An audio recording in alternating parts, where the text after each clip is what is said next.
it is, and that could be temporary. That bed in that place may only be for 3 weeks. So that's all they got. And then after that 3 weeks, we got to find them a different place. So shelters are the worst. I've been blessed that I have not had to put a child in shelter. But I have had other caseworkers that, call us sissies or whatever, like, that have driven away from that shelter after leaving that kid and just bawled because they have nothing. They have no one that they know, and they're here, and it's just like, bye. And so those are sad. Those are sad. We still see them when they're in shelter, depending on their behaviors and what they're classified as. We would probably see them once or twice a month. And a lot of times for those kids, the caseworker is the only one that they've known. Like the same consistent person in their life. Not their parents, not the same consistent person is a caseworker. And that, if you think about that, that's sad itself. You would hope that the consistent person in your life would be a family member or, even a teacher, someone, but a lot of these kids don't have that. Now moving on to foster children and parents. Okay. What's the most common age for being adopted or fostered? A lot of people, when they come into foster care as wanting to be foster parents, a lot of them don't know what they're getting into. You just don't. You can read up on it, you can do all of that, but when you're standing in front of a child that is throwing things at you and doesn't want to be there and is running away every other night, that can't, you could read that in a book, but you don't know what that feels like until it really happens. But I would say a lot of people want younger children. They feel that younger children don't have as much trauma, or younger kids are easy because they can control them, And that's not necessarily the truth. But, there are people that, I've had friends that foster, and they don't want, they said they need to be walking, talking, changing their own pants. I'm not doing diapers. Like, straight up, she was like, I want older kids. And they only took teenage kids. And teenage is the hardest. Teenage children are the hardest to place. They get moved the most. Even when they're placed with family doesn't realize how much issues or trauma that they've had, and they can't do it either for the safety of their family, or they just fiscally, financially can't do it. There's a lot of factors that play into that. I think it's okay that you say, I can't do this, because I wouldn't want you sitting there fostering a child and doing a bad job of it because you can't do it. We have those people that, have a child for 2 days and say, hey, I can't do this. That's fine. I understand that. However, when it gets to, you have just some people that are just, they're not cut out for it, and they shouldn't have done it. We had one family, she was a family member. She took this teenage boy and everything was all good. And then one night she just says, without warning, without anything, I don't want him anymore. I'm dropping him off at the fire department or at the police station. She just dropped him off at the police station and said, someone come and get him. Imagine being a teenage child sitting in a police station with all your stuff right there.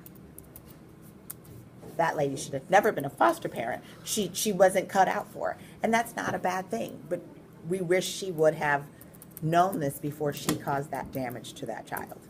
Nobody wants to be dropped off at a police station and told, I don't want you. Peace out.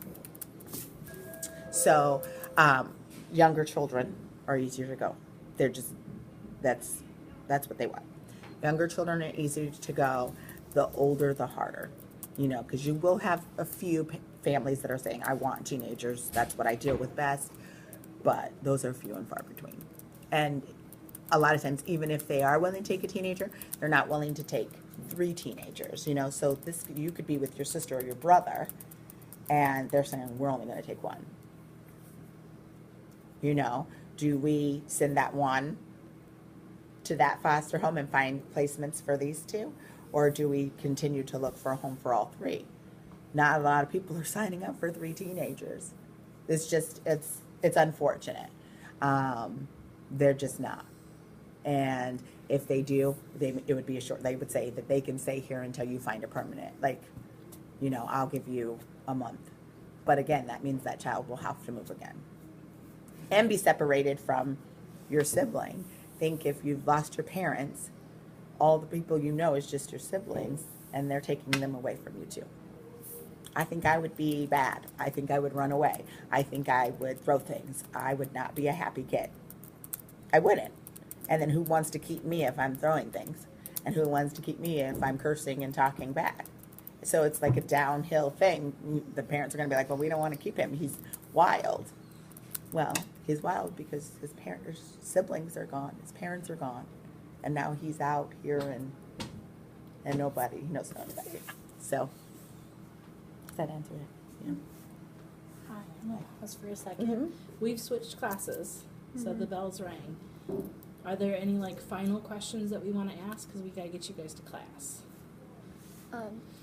If it's okay for me asking, but how old are your children now? My children. I have a 5-year-old girl, a 6-year-old boy. He has autism. I have an 11-year-old girl and 2 13-year-olds, a boy and a girl. So mine are still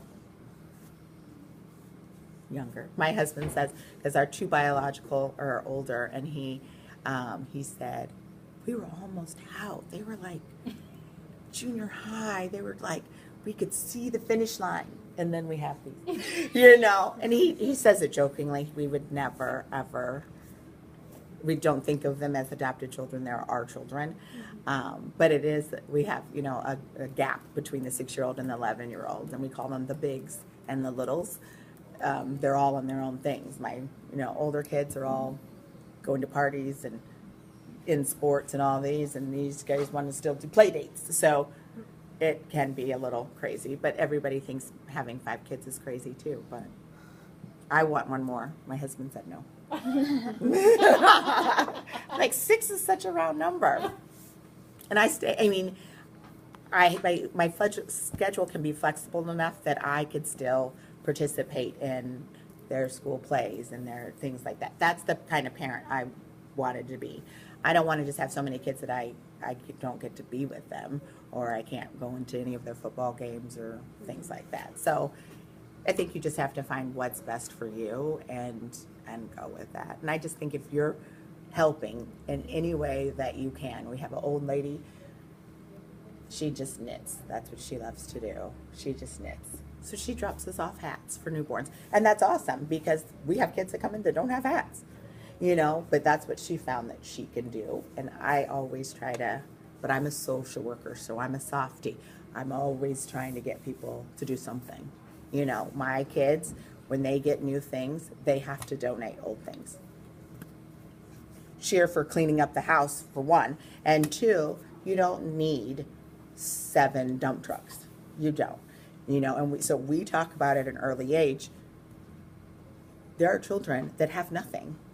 So you need to pick out 3 dump trucks that you absolutely love, and these 4 are going to be given away. And at 6, he takes those dump trucks and he goes and gives them to the mission. And so he gets to see that we're going to give. You don't have to have a lot of money. You just need to give. And as a social worker, I think that, I'm always talking about that. Now my husband, who's corporate, he just goes along with what I say. So, but yeah, so anything else, guys? Yes. I have one more. Okay. So in Paper Things on page 75, Thank you. You're welcome. Jana engaged fight while saying, because I'm the grown-up, so she was fighting with him, and then he responded, well, when I'm older, I'm only going to do the stuff that I want to do. Did you argue with your foster parent, or did you disagree with your foster children? did I argue with the the kids? Well, my two youngest, the first one we got, he was 13 months old. He was very delayed. This is the one with autism. He's very delayed. We went through a lot of, he couldn't talk, he couldn't walk. We went through a lot with him just therapeutically, because I wouldn't say we were fighting with him, but he hit a lot. He would bite. He didn't know how to function in life. So that was a big struggle, but I've worked in early intervention. I have friends that are therapists, and he was getting therapy by the second day that he was in our home. And so we didn't really necessarily fight with him. Then the next baby came, and she was right out of the hospital. She is my mini me, even though I did not give birth to her. She is me. So hers is just typical, like 5-year-old stuff. She's the youngest of 5, and she gets whatever she wants. We did that. I set that up. I know I did. I will let her do whatever she wants. She's my youngest. And so when she's sassy, and that's my fault. I know I did that. So I don't really fight with her per se. My oldest child that we adopted is 13, and we would go rounds. We would go rounds because she came from a very strict foster home, where her food was locked up, where she was locked in a closet, where, she came from a very tough place. So she lied a lot because she'd get in trouble. In other places, she'd get in trouble. Little things like, you spill milk, you don't get beat. But she could have. So she would lie and say she didn't do it, So when she came to our home, we had to break that from her. You don't lie. You're going to get in more trouble if you lie. But we've raised our children to be like that. She came to us at almost 10. She's already set in her ways a little bit. And so we did. She's in therapy and things like that, and she's doing really well now at 13. But it took us a while. Like, she had a summer, she had nothing. No phone, no TV, no life, nothing. Because she couldn't take it. Like, she had never had she had never been allowed to even have a birthday party. So we give her this phone, and she just does, it's like giving a child a whole room of candy and saying, go for it. And she went crazy. Just didn't even know how to act. And so we were like, oh, okay, we need to change it. And so you have to change. And I think even parents of biological children, you have to figure out what works with each child. Some, my one would want a spanking. He wants you to spank him so he can be spanked and then move on. He just like, I don't want to talk about it. Like, he just, but then I have another one. If I say you have to go to your room, it's the end of the world. Like, oh, it's over my life. Don't do this to me. So I think you just have to find out what works with your children. And I think you need to find out the things that they need. People are too afraid to ask for help sometimes. And she needed therapy. She needed something. She needed to be able to get all these demons out.